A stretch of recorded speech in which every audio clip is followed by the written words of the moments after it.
possible exposure of workers to COVID-19? What's the recourse for workers who feel unsafe?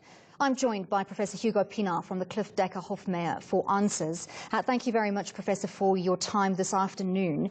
So, firstly, can you tell us what is the onus on employers? What are they bound by regulations to do in terms of safekeeping workers in that environment?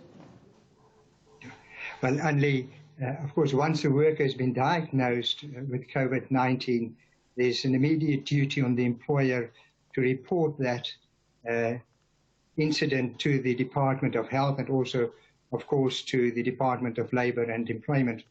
And on top of that, the employer is then duty-bound to investigate what caused it and, of course, consider what actions need to be taken. And on top of that, the employer must then determine whether his or her business should be closed on account of that employee being diagnosed with COVID-19. So, Professor, we that do is understand. On top of the normal sorry to duties jump on the in employer to ensure a safe working environment. Sorry, Prof, to jump in there. We do understand that a lot of businesses have been hit really hard by the lockdown. And, you know, some of them may feel pressure to conceal or underreport possible exposure in the workplace as a means of trying to keep trading. What would happen if a company were to be found to have willfully concealed possible exposure of workers in the workplace to COVID-19? Yeah, what would ordinarily happen is there would be a report and there may be an inspection by the labour inspector.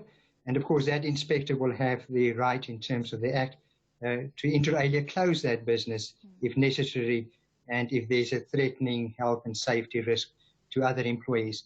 But of course, when the employer refuses or fails to disclose and report, there are serious penalties to be imposed in terms inter alia of Section 38 of the Occupational Health and Safety Act, and that may even mean a form of imprisonment. So there are serious consequences for the employer. But of course, there are three parties in this. It's the employer, duties on the employee, the like, and of course the third party is the role of the inspector.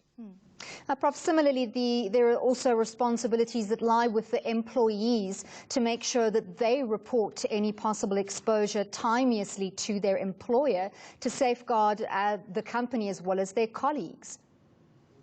Absolutely, and of course the employer is also duty-bound to ensure that he or she complies with the measures put in place by the employer to safeguard their safety.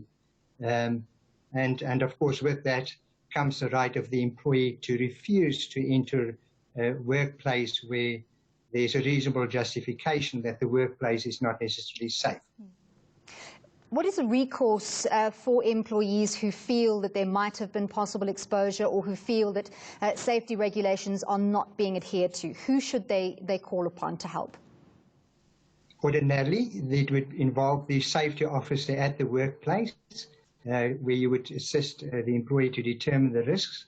If that doesn't work, the ultimate recourse would be to refer the matter to the CCMA, or where there's an accredited bargaining council, it may be referred to the bargaining council, where the issue would be adjudicated. Right, thank you very much. That was Professor Hugo Pienaar from Cliff Decker Hofmeyr helping us unpack some labour issues in the workplace under COVID-19 conditions.